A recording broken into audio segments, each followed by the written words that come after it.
الحمد لله حمدا كثيرا طيبا مباركا فيه كما يحب ربنا ويرضى، وأشهد أن لا إله إلا الله وحده لا شريك له، وأشهد أن محمدا عبده ورسوله صلى الله عليه وعلى آله وصحبه وسلم تسليما كثيرا إلى يوم الدين. أما بعد. Since the قواعد lesson, قواعد الحسان, was cut short, so we'll have a small session inshallah azza wa jal with Manhaj as-Saalikeen. طيب, we stopped last time. Sheikh Muhammad, you said on مراتب الدين الثلاثة, yeah? نعم شيخ. طيب, تفضل. بسم الله الرحمن الرحيم. الحمد لله رب العالمين، والصلاة والسلام على نبينا محمد وعلى آله وصحبه أجمعين. أما بعد. So we continue with the book Manhaj as-Saalikeen, Fath al-Mu'in by Sheikh Haythem Sarhan حفظه. The levels of the Deen are three. Number one, al-Islam, submission to Allah subhanahu wa ta'ala through Tawheed, being steadfast in obeying Him and disassociation from Shirk and its people. And Islam, has 5 pillars. نعم. So one of the brothers, Adil, is asking what happened. We said that the brothers are translating the book and they have like a hiccup, a hindrance with the page 34. So we decided to stop and not continue until that's fixed. And now we are going through Fath al-Mu'in for Manhaj as-Saalikeen a little bit since we have time. طيب, what is Islam? الإسلام هو الاستسلام لله عز وجل بالتوحيد. هو الاستسلام لله عز وجل بالتوحيد والانقياد له بالطاعة والبراءة من الشرك وأهله. Is to surrender to Allah عز وجل with توحيد. What is توحيد? توحيد الربوبية, الألوهية, الأسماء والصفات.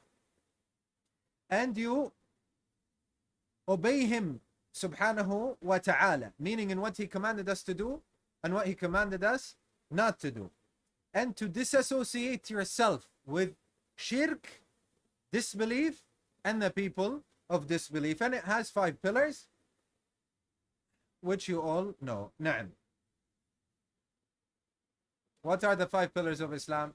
Do you all know? Nur al-Islam, do you know the 5 pillars? نعم. طيب, go ahead. تفضل يا شيخ محمد.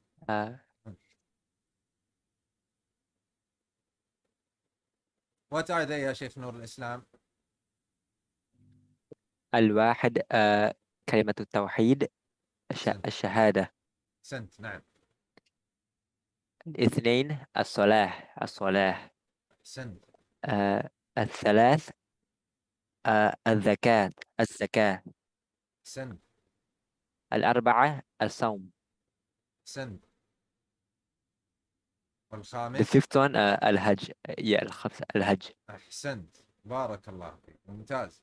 So these are the 5 pillars of Islam. طيب. نعم. أحسن الله إليكم. Number 2, al-Iman.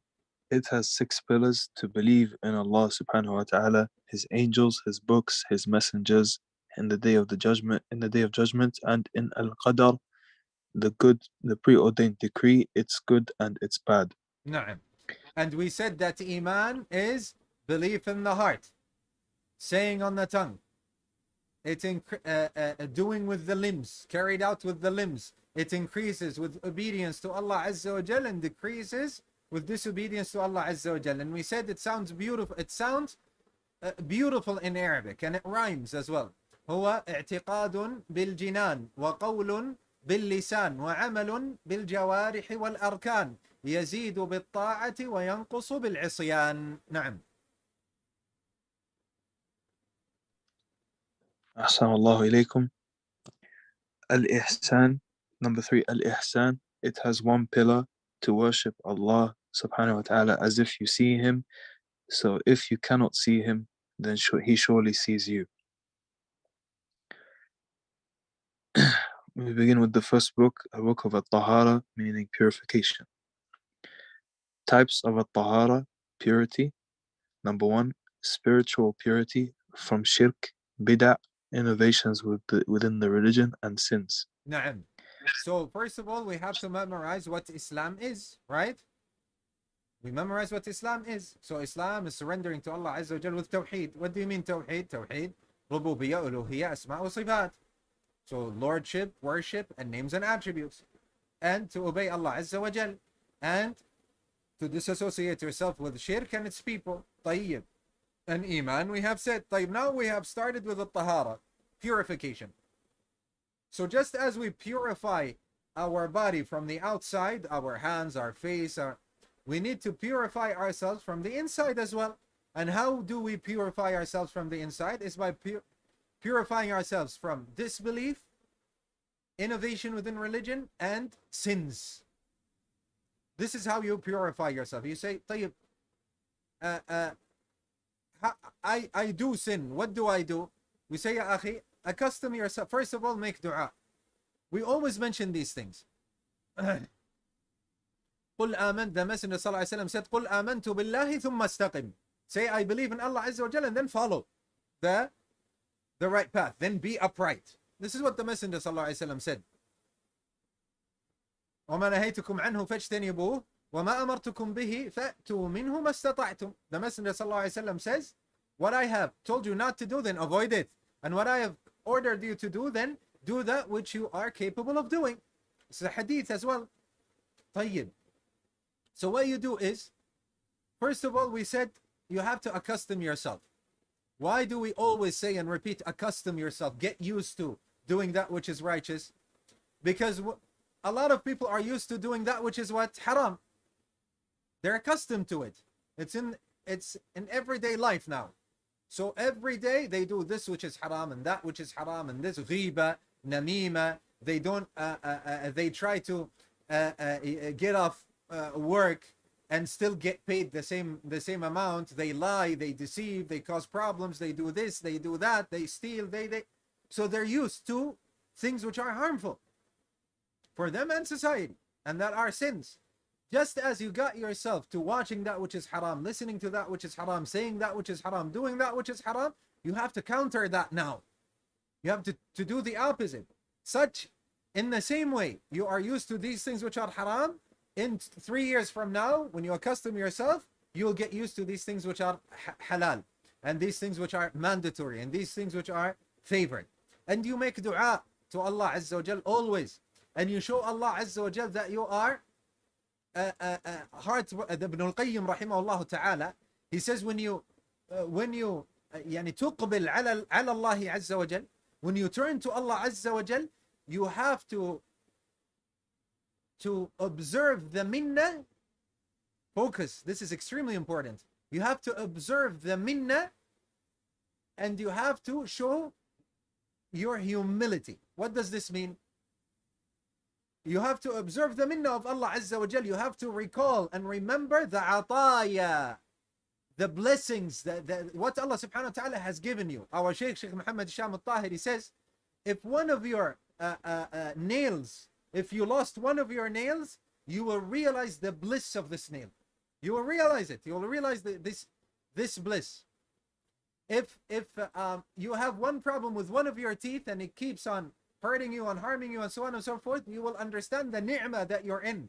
And if you wanted to thank, you make shukr for the ni'mah, for the ni'am of Allah Azza wa Jalla, you'll never be able to, never. So you should realize that when you're turning to Allah Azza wa Jalla.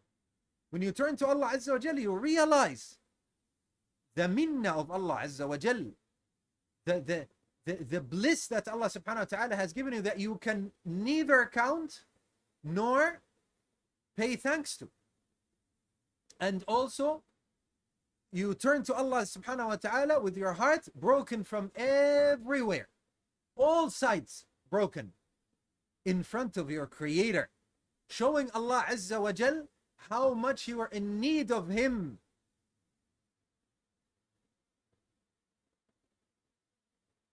وَمَن يَتَوَكَّلْ عَلَى اللَّهِ فَهُوَ حَسْبُهُ. So whosoever makes tawakkul on Allah Azza wa Jal, then Allah subhanahu wa ta'ala suffices him, sufficient for him. So when you turn, Allah subhanahu wa ta'ala said in the Quran, so when you turn to Allah Azza wa Jal with as we said, observing the minnah of Allah Azza wa Jal, and at the same time with a heart that is broken, humiliated, broken in front of his Creator subhanahu wa ta'ala, then Allah subhanahu wa ta'ala is sufficient to you. And Allah subhanahu wa ta'ala is sufficient to you, meaning that Allah subhanahu wa ta'ala suffices you. And the degree to which Allah Azza wa Jal suffices you is the degree of how you turn to Allah Azza wa Jal with a broken heart and with sincerity and observing the minnah and so on and so forth. So that's the degree. So we say Allah subhanahu wa ta'ala suffices you to the degree of your turning to Allah Azza wa Jal, showing sincerity, showing humility, observing the minnah of Allah Azza wa Jal, and so on. So we from the inside, we need to do what? We need to purify ourselves as well. And also surround yourself with people who are going to help you with this. So how many a time, ya akhwa? How many a time we want to do something which is good, but we feel lazy, the shaitan, I don't know what, and then somebody says, let's do it. Why are we sitting? And you say, Naam, yeah, you're right. Wallah, why are we sitting? Why are we being lazy? Let's go and go to the dars of so and so. How many a time does this happen? How many a time somebody tells someone, how about we watch this something, this video, this whatever, and it has so much haram in it, and he tells you, you say, no, it has haram, and so he says, no problem, we don't want the haram, we don't intend the haram, let's have a little bit of fun, we had such a hard day, a long day. You say, okay, because you are, and you start doing that which is haram. So you're surrounding yourself with people who are calling you and making the haram easy to you. That's why you cannot purify yourself from the inside, or you find it difficult, or you find your iman getting lower, and so on. So we have to watch for that as well. Barakallahu feekum. Na'am. Assalamu alaikum. Number 2, physical purity. A, purity from al-hadath, state of ritual impurity. Al-hadath al-akbar, major state of ritual impurity. Al-hadath al-asghar, minor state of ritual impurity which requires wudu. B, purity from khabath, i.e. najasa, physical impurity being present on the body, on the clothes, or at the place, meaning where you worship. Na'am, ahsant. Barakallahu feek. Where you perform salah. Na'am. طيب. So there is tahara ma'nawiyya, spiritual purity, and there is tahara hissiyya, physical purity. These two categories. طيب. The first one we talked about. The second one, tahara from hadath. What is the hadath? Hadath is a wasf قائم بالجسم, is a meaning. Yeah, it's not something that you can touch. No. For example, somebody passed wind. Now he's upon hadath. He needs to make wudu. So hadath is not something you can touch. Hadath is a meaning that we understand. That now we have to make wudu. Why do we have to make wudu? Because it is required for these ibadat. So it is a meaning that that fits our state, that prevents us from doing salah or any type of worship that requires purity. This is called hadath. طيب. We have major hadath, which is what major hadath? Being upon janaba. So being upon janaba meaning what? Ejaculating. Whether it happened while you're asleep, whether it happened due to intercourse or other means. So this is major impurity. It requires showering, bathing. طيب. And we have minor impurity. Minor impurity is like if you go to the bathroom, if you pass wind, so it requires what? That you make ablution, you make wudu. And then we have, so this is taharat hadath. And then we have taharat khabath, which is najasa, impurity. What is impurity? Impurity is when there is impurity upon the body, upon the clothes you are wearing, and upon the spot, the place where you will carry out the act of worship. Memorize this. Look, I'm repeating. so that you memorize this. Barakallahu feekum. Na'am. أحسن الله إليكم. Sheikh Haythem Sarhan Hafidhullah continues. Al-Hadath, meaning a description of something that happens to the body and prevents one from performing salah, meaning prayer, and other types of worship that require being upon purity, like tawaf, walking around the Kaaba. Not walking around, circling the Kaaba. Na'am. No, Assalamu alaikum. Meaning, tawaf meaning circling or circumambulating the Kaaba. And najasa meaning everything that must be purified from, such as human urine and sexual discharges. Everything that what? Everything that must be purified from. That must be purified from, meaning that one purifies himself from it. No. Na'am. No. Assalamu alaikum. At-tahara, purification occurs through, number one, like water. What you didn't say, like the urine? No. Such as human urine and sexual discharges. Adiratuhu is not sexual discharges. Adiratuhu meaning his stool, his defecation. Al-adira is defecation, barakallahu feek. Naam. Because many, for example, sexual discharge, which is what is ejaculated, many is pure. It's not impure. So al-adira is stool, defecation. Naam. Assalamu alaikum. At-tahara, purification occurs through, number one, water, which is the default, and it is categorized into A, tahur, purifying, or pure, and can be used for tahara, and B, and najis, which is impure, cannot be used for at-tahara. Tahur, number two, meaning pure, and you purify with, right? What did you say? No. It says purifying. We should change that. No, again, say tahur. Tahur, Assalamu alaikum. Tahur, purifying, can be used for tahara. Naam. طيب. Naam. And because the Hanabila, they say there is tahir as well. So the Sheikh did not go according to al-Hanabila. They went according to what is al-Rajih, which is al-Rajih, inshallah azza wa jal, which is the correct view, that it's only 2 types of water and not 3. Naam. Ahsanallahu ilaykum. 2. At-turab, in tayammum, which is a secondary means of purification. It removes minor and major hadath if water is not available or cannot be used. After relieving oneself, one is allowed to combine between 2 things, but one of the 2 is sufficient. Cannot be used. He said al-ajzu an isti'malih. So it's the same meaning, impossible to be used. Naam. Assalamu alaikum.